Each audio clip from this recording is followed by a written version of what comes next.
خانقاہ گلشن غوث پاک سرکار نگر بھدرک اڑیسہ میں واقع ہے، جو کہ ہندوستان میں روحانیت کا ایک عظیم مرکز ہے، جہاں سلسلہ قادریہ اپنے اصلی جانشینوں کے ساتھ پہنچا ہے۔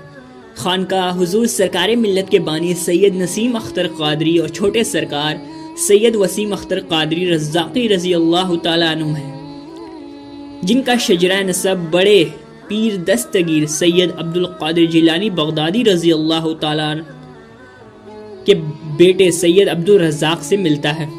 آپ اولاد غوث اعظم ہیں۔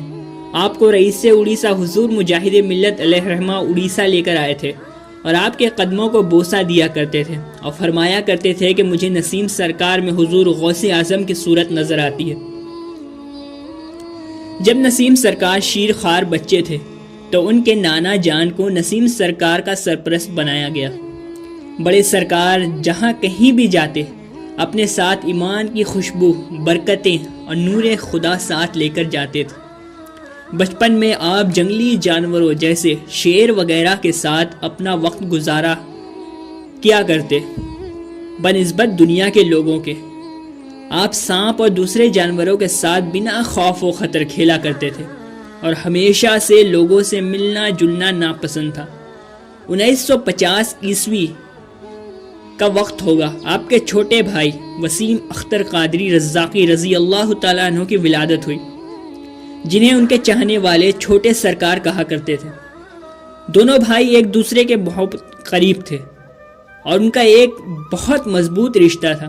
ان کی محبت کو الفاظ میں بیان کرنا تقریباً ناممکن ہے۔ بڑے سرکار چھوٹے سرکار کا خیال اپنے بچے کی طرح رکھتے تھے، حالانکہ دونوں کی عمر میں زیادہ کوئی فرق نہیں تھا۔ اپنے نانا بابا کی طرح نسیم سرکار نے بھی اپنی جوانی کا بیشتر حصہ خلوت اور مراقبہ میں گزارا۔ آپ اپنا بیشتر وقت اسلام کی باتوں کا علم حاصل کرنے میں صرف کرتے تھے۔ مغربی بنگال کے ڈسار گڑھ میں دامودر ندی کے کنارے بیٹھ کر مراقبہ کیا کرتے تھے۔ مہینوں تک روزہ رکھتے اور نہ کچھ کھاتے نہ پیتے، بلکہ کبھی کبھی چائے کی پتیاں منہ میں رکھ کر دامودر ندی کا پانی پیا کرتے تھے۔ اسی دوران بڑے سرکار کو اس وقت کے بھدرک میں آ کر آباد ہونے کا روحانی کام سونپا گیا، جب بھدرک میں شراب نوشی، غیر قانونی دھندے، چوری چماری، گنڈا گردی، لڑائی جھگڑے، بلکہ ہر طرح کے برے کام کرنا روز کا معمول تھا۔ بڑے سرکار قبلہ جب بھدرک پہنچے تو ان کی نظر ایک ایسی ویران مسجد پر پڑی جس کے بارے میں وہاں کے لوگوں میں مشہور تھا کہ یہ مسجد جناتوں سے بھری پڑی ہے اور جو کوئی بھی اس کے اندر جاتا ہے جنات اسے نقصان پہنچاتے ہیں۔ انجام سے بے خوف ہو کر بڑے سرکار مسجد کے اندر داخل ہوئے اور اندر جناتوں اور غوث اعظم کی اولاد کے درمیان کیا باتیں ہوئیں اللہ ہی بہتر جانتا ہے، مگر جب نسیم سرکار باہر آئے تو بالکل صحیح سلامت تھے۔ اس کے بعد یہ مسجد ہر خاص و عام کے لیے کھول دی گئی۔ دراصل یہ مسجد کئی سو سال پہلے سلطان علاء الدین خلجی کے ذریعہ بنائی گئی تھی۔ نسیم سرکار نے اس غیر آباد اور ڈراؤنی جگہ کو ایک روایتی مسجد میں تبدیل کر دیا اور اس کا نام شیخ شاہی مسجد رکھا۔ اسی طرح آہستہ آہستہ دونوں بھائیوں نے بھدرک کا نقشہ بدل کر کے رکھ دیا۔ لوگوں کو کام ملنے لگا اور اپنے مذہب کی طرف ان کا رجحان دوبارہ سے لوٹ آیا۔ لوگوں کے ذہنوں کو پاک کر کے روحانیت سے پر کر دیا۔ اڑیسہ کے ظلمت میں نہ صرف وہ نور لے کر آئے بلکہ وہاں کے لوگوں کے دلوں کو اور زندگی کو بدل کر کے رکھ دیا۔ یہ ایسا کارنامہ ہے جسے اڑیسہ کے لوگ صدیوں تک نہیں بھلا سکتے۔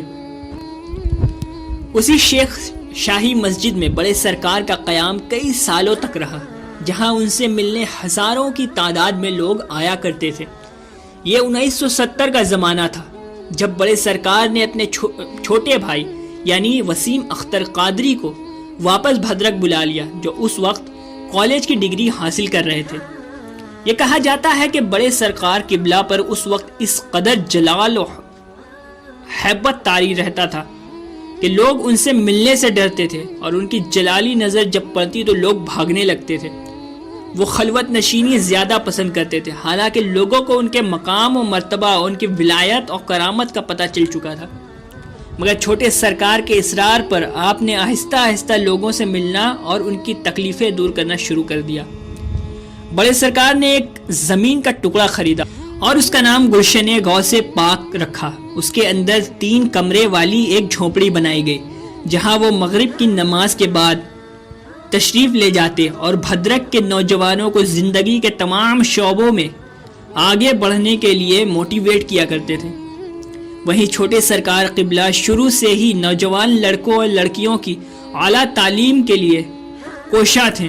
انہوں نے کئی تقاریریں وومن امپاورمنٹ سے متعلق کی، بلڈ ڈونیشن کیمپ کا انعقاد کروایا، فری اسکولز اور NGO قائم کیے، اور پہلے شخص بنے جنہوں نے اردو ادب فیسٹیول بھدرک میں شروع کروایا۔ وسیم سرکار خود ہی اردو میگزین روزہ کے چیف ایڈیٹر اور فاؤنڈر بھی تھے۔ زندگی کے آخری دنوں میں چھوٹے سرکار قرآن پاک کی آیت پڑھا کرتے تھے، کل نفس ذائقۃ الموت، یعنی ہر نفس کو موت کا مزہ چکھنا ہے۔ اور ایک دن 15 اپریل 2013 آیا جس نے ہم سب کو جھنجھوڑ کر کے رکھ دیا، کیونکہ آقا چھوٹے سرکار نے 58 سال کی عمر میں اس فانی دنیا کو الوداع کہہ دیا۔ عصر کا وقت تھا اور جمعہ کا دن تھا۔ کہا جاتا ہے کہ انہیں دل کا دورہ پڑا تھا، جبکہ کچھ دن پہلے ہی ایگزامن کے بعد انہیں اچھی صحت کی خوشخبری دی گئی تھی۔ آپ کو بہت ہی خوبصورت تابوت میں ہوائی جہاز کے ذریعے دہلی سے بھدرک لایا گیا، جہاں ہزاروں چاہنے والے آپ کا انتظار کر رہے تھے۔ گلشن غوث پاک ہی میں آپ کو دفن کیا گیا۔ لاکھوں کی تعداد میں لوگ آپ کے جنازے میں شریک ہوئے۔ بڑے سرکار نے آپ کی نماز جنازہ پڑھائی۔ یہ اہل اڑیسہ کے لیے، خاص کر نوجوانوں کے لیے ماتم کا دن تھا۔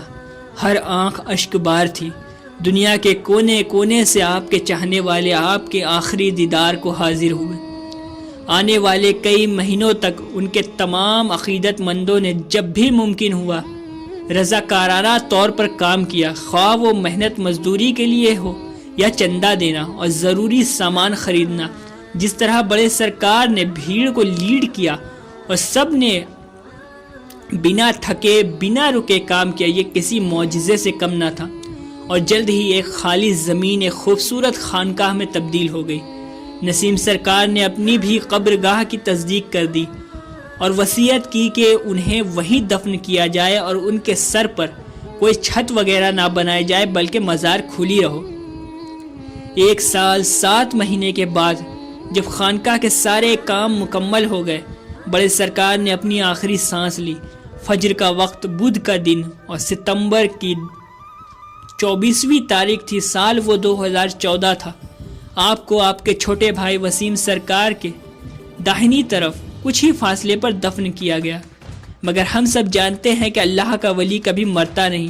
اللہ فرماتا ہے وَلَا تَقُولُوا لِمَن يَقْتُلُ فِي سَبِيلِ اللَّهِ أَمْوَاتٌ، یعنی جو لوگ اللہ کی راہ میں مارے جائیں انہیں مردہ نہ کہو۔ ہر سال چھوٹے سرکار اور بڑے سرکار کے عرس کا انعقاد بڑی دھوم دھام سے کیا جاتا ہے، جہاں ہزاروں کی تعداد میں لوگ شرکت کرتے ہیں اور غوث اعظم اور ان کی آل کے فیوز و برکات سے مستفیض ہوتے ہیں۔ جیسا کہ خانقاہ کا نام رکھا گیا گلشن غوث پاک، بے شک غوث پاک کے گلشن کے یہ دونوں پھول اسی باغ میں اپنی خوشبو بکھیر رہے ہیں۔ یہ وہ پھول ہیں جنہوں نے دنیا کو نور سے پر نور کیا، جب تک دنیا میں رہے لوگوں کو فیض پہنچایا، اور دنیا سے ظاہری طور پر جانے کے بعد بھی خلق خدا کو فیض پہنچا رہے ہیں۔ جیسا کہ قطب الاقطاب مخدوم الافاق پیر سید شاہ عبد الرزاق بانسوی رضی اللہ تعالیٰ عنہ فرماتے ہیں کہ مٹی میں چلے جانے سے فقیر کی طاقت کم نہیں ہوتی بلکہ اور بڑھ جاتی ہے۔ اس کی مثال نسیم سرکار اور وسیم سرکار کی مزار مبارک ہے۔